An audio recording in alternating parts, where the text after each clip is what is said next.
वो जाहिल औरत सोचती थी हाय हाय मेरी टीआरपी बढ़ेगी। उसको जाहिल को ये थोड़ी पता था कि मुसलमान भी 313 वाले हैं, इस बार जाग जाएंगे।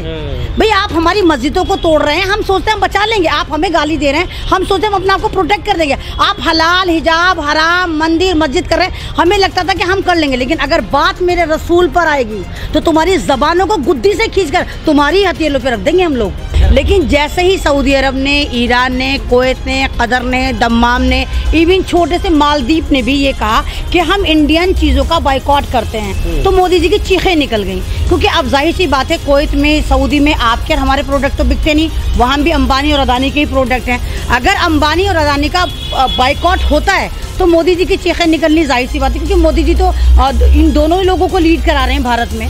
तो और अब भी देखिए कि नुपुर शर्मा को सिर्फ पार्टी से 6 साल के लिए निलंबित करा गया। हमें क्या मालूम अगले साल हो सकता है या 6 महीने बाद उसको फिर लेकर आ जाए। और दूसरी बात ये देखिए कि नुपुर शर्मा को एक तरह से मोदी जी फॉलो कर रहे हैं, अमित शाह फॉलो कर रहे हैं, अब बहुत सारे ऐसे लोग नितिन गडकरी फॉलो कर रहे हैं, 4 ऐसे बड़े लोग हैं जो अभी भी फॉलो कर रहे हैं। यानी कि कहीं ना कहीं ये अपनी राज दुलारी को, ये नुपुर शर्मा को या एक तरह से प्रोटेक्ट दे रहे हैं। अरे पार्टी से निकालो ना निकालो, हमारे में क्या फर्क पड़ता है, आप उस पर कार्रवाई करें। और जो आपका जो बुलडोजर, कभी मामा का बुलडोजर, कभी बाबा का बुलडोजर, कभी जिहाद कंट्रोल बोर्ड बन जाता है, तो नुपुर शर्मा की प्रॉपर्टी पे बुलडोजर क्यों नहीं चल रहा भाई? उसकी प्रॉपर्टी पे बुलडोजर भी चलना चाहिए, उसको अरेस्ट भी करना चाहिए, और उसकी जितनी भी तमाम संपत्ति है, जो पैसे हैं, वो तमाम उन लोगों में बंटने चाहिए जिन पे सरकार आज तक सोतेला व्यवहार करती चली आई है। आपको लगता है ऐसा होगा? ऐसा होगा नहीं, लेकिन मांग तो कर सकते हैं। अरे आप ये वाली बात लिख रख लीजिए, नुपुर शर्मा 3 महीने बाद, 4 महीने बाद, 1 साल बाद उससे भी बड़ी पद पे आएगी। अभी तो एक छोटी मोटी पोस्ट पर थी वो। आप इसको देखिए कि कोई ना कोई इसको इलेक्शन लड़वा के कोई ना कोई इसको मंत्रालय दे दिया जाएगा। और बीजेपी ऐसा इससे पहले भी कर चुकी। आपको याद होगा बहन जी मायावती को भी एक बंदे ने गाली दी थी, तो इन्होंने क्या, हाँ जयशंकर ने, उसकी बीवी को इन्होंने सर बाद में फिर उसको ही बना दिया था। तो ये बीजेपी की पुरानी आदत है, थूक के चाट। देखिए पहले जो ये काम था एक नफरत फैलाने का, 2-2 रुपए के नफरती चिंटू करते थे। बीजेपी ने कहा हम कंगाल हो चुके हैं, आफ्टर ऑल बहुत सारी स्टेट में इलेक्शन होने हैं, 2-2 रुपए कम पड़ रहे थे, तो इनके प्रवक्ताओं ने कहा ये काम भी हम करेंगे। जिस तरह नुपुर शर्मा ने एक स्ट्रीम चैनल पे बैठकर पैगम्बर इस्लाम को गालियाँ दी, उसकी जो नज़ीर है, मतलब इतनी बेहुरमती आज तक शायद किसी ने नहीं करी होगी, एक रूलिंग पार्टी ने करी। और 10-12 दिन होने के बावजूद, लगातार FIR के पुलंदे होने के बावजूद नुपुर शर्मा पे कोई कार्रवाई नहीं हुई। तो ये सिर्फ बेवकूफ़ बनाएगा हम पार्टी से निकाल लें, जब इतनी सारी FIR हैं। और यही काम कोई मुस्लिम समाज का आदमी कर देता है। जैसे आपने देखा शामली में एक लड़के ने लीची की पिक्स लगाई, उसमें फ़ौरन उसको जेल में डाल दिया, UAP लगा के, जी आपने दूसरे धर्म की भावनाओं को आहत करा है। तो दूसरे धर्म की भावनाओं को तो आहत मानते हैं, लेकिन जब आप दूसरे धर्म की भावनाओं को आहत करते करते खासकर उनके मैसेंजर ऑफ इस्लाम को गालियाँ देते हैं, तो आप वहाँ पर कार्रवाई नहीं करते। तो भारत में मुसलमानों के साथ जो एक सोतेला व्यवहार हो रहा है, कानून को तोड़ा मरोड़ा जा रहा है, खाली एक मुस्लिम कम्युनिटी और दलित कम्युनिटी पर इस कानून को ज़बरदस्ती थोपा जा रहा है, इस तरह नहीं होना चाहिए। अच्छा मीडिया को क्यों खड़ा, मैं तो ये कह रही हूँ कि लोग बेवकूफ़ हैं, पागल लोग हैं, जिन्होंने खाली नुपुर शर्मा पे FIR करी। सबसे पहले तो नविका पे, टाइम्स नाउ पे करनी चाहिए थी। इन लोगों ने, जब आपने अपना स्पेस क्यों दिया, जब उसने अपना स्पेस दिया, मैदान दिया, जब तो वहाँ नफरत परोसी गई और नविका आराम से चुप बैठी थी। भारत क्यों माफी मांगेगा?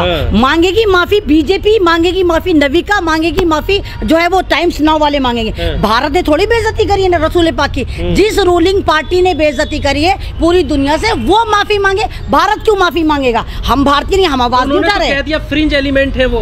अगर फ्रिंज एलिमेंट है तो 10 दिन से क्या कर रहे थे?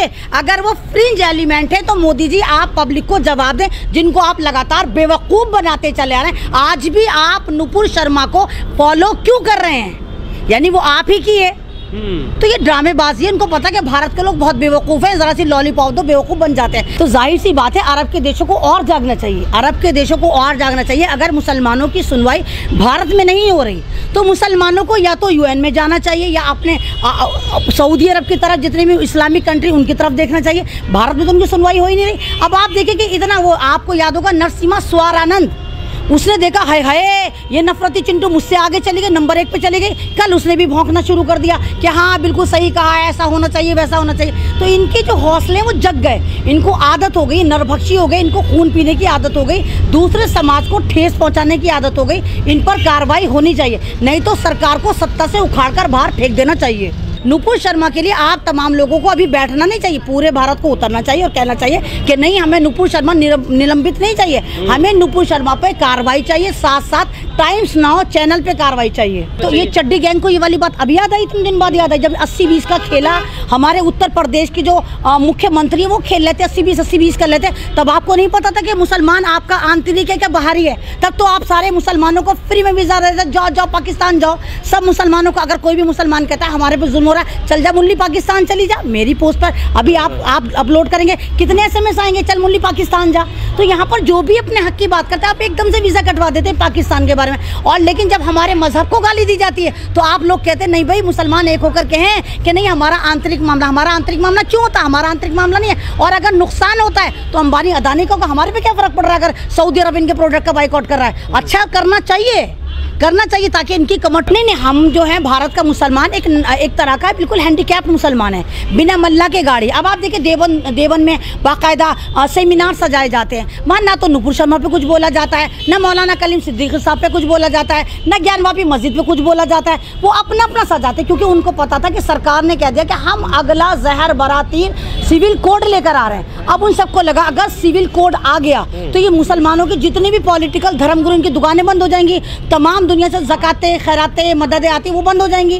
तो इसलिए उस वजह से इन्होंने अपना धर्म संसद सजाया। तो जब मुसलमान के धर्मगुरु ही मुसलमानों के साथ नहीं, बड़े लेवल वाले पॉलिटिकल धर्मगुरु साथ नहीं है, तो मुसलमान का तो हाल यही होना है। आप कानपुर में देखिए, मुसलमानों ने जुमे की नमाज के बाद मार्केट बंद करने को कहा।